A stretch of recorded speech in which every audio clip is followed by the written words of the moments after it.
Okay, so let's come to ambition and discuss what ambition means. So, if we say if we say that someone is ambition or have ambition or someone is ambitious, okay, in our normal life we usually connotate it or just relate the ambition to something very positive, which means that person is ambitious because he want to become a doctor when he grew up, something like that, right? But in the play, ambition, okay, is connotated with something very negative, which means that Caesar, they believe that he's ambitious, but instead of being ambition is something very positive, rather they just described it as something very negative, which is he's ambitious to become a tyrant, okay, or he's ambitious to rule people and just hurt them in one way or another.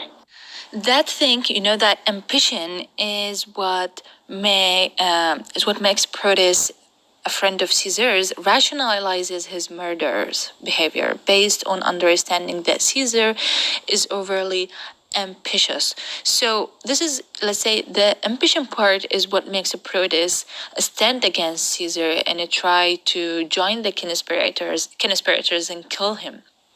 Okay, so Brutus comes to the convention that believes that Caesar wants power in and of itself, not for the benefit of Romans, which means he's ambitious in not only gaining power, rather in just hurting the Romans, and he wanted power for himself alone. And this is also what Cassius makes him, try to manipulate people and just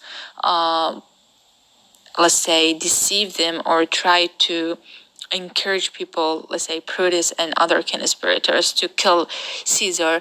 And it seems that Cassius himself is jealous from Caesar's ambition. Ambition is very simple, student. It's not something a big deal in the play, but as I told you, it is associated with negative instead of positive. When we say that someone is ambitious, instead of just believing it's something positive in the play, it is negative, not a positive thing. And we come to the last theme, which is death. And let's see. Okay, so death in the play occurs in many ways, such as in the battlefield, like Bambi, he died in a battlefield, or individual characters do that by their own swords, or some people died or commit suicide by the end of the play. If you do remember, let's see how many characters died in the play or commit suicide.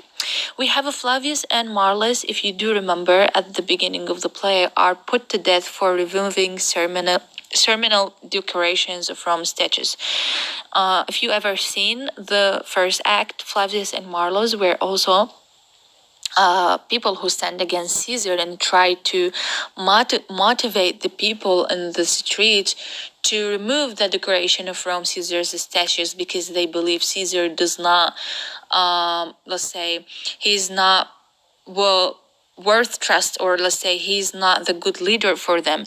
So when Caesar heard of that, they were put to death, which means they were killed for doing so. And we have also Brutus, and we have Cassius, and we have Portia. All of them just killed themselves by the end of the play.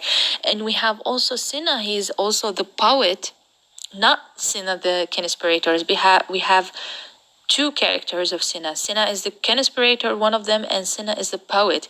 So this one, the poet, was killed accidentally because he was in the wrong place, and people think that he's one of the conspirators, so they killed him.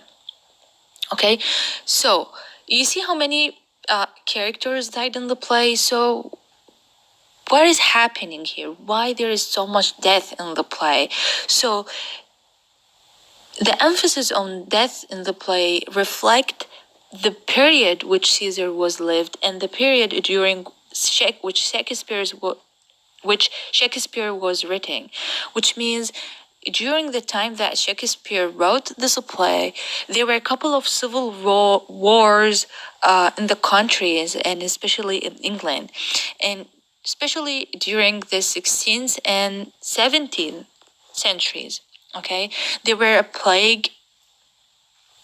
At that time, there was a plague, and the plague killed thousands of people, and especially diseases and old people, and there were no medical treatment at that time. So the medical treatment were very, let's say, non-existent, and especially in doctors' offices, and the plague killed hundreds of people, and the people estimated 1/3 of England population died. Can you imagine the deaths at the time?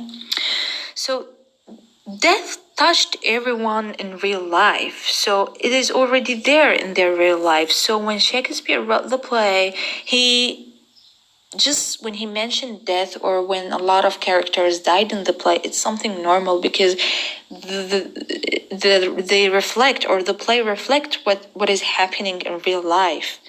Okay, and the number of deaths in Julius Caesar a little bit might appear excessive to the modern reader. For the audience of the 16th century, as well for the people living in the first century, frequent deaths were to be expected, which means it is something normal among the audience. It's not something huge.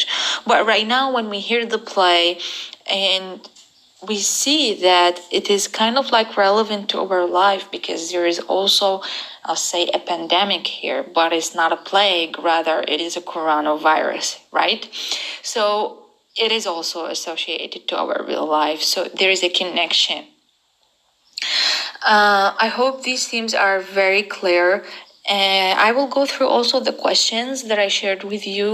And student, if I ask you a question, what makes a good leader? What makes a leader a good leader, let's say so, or what is the qualities of a good leader?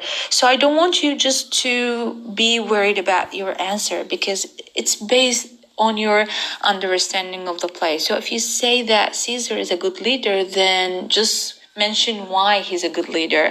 And if you think Caesar is not a good leader, then also mention why he's not a good leader. Also, when it comes to Antony and Brutus, try to analyze their strengths and weaknesses.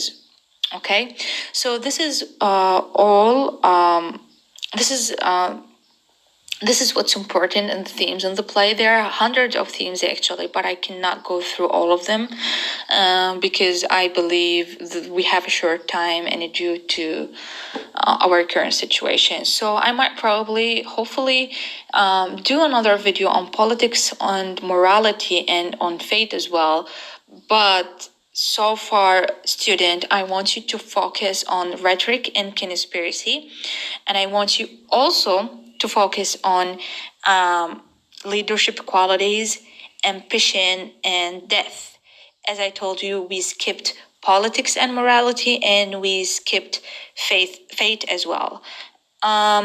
Whenever you want to display this video, I highly recommend you change it from portrait to landscape, because it will make the let's say the words wider than it is supposed to be. Because if you just display the video in portrait, then it might, the words might not be clear for all of you. That's all we have for lecture 3. Thank you for listening. Have a good day.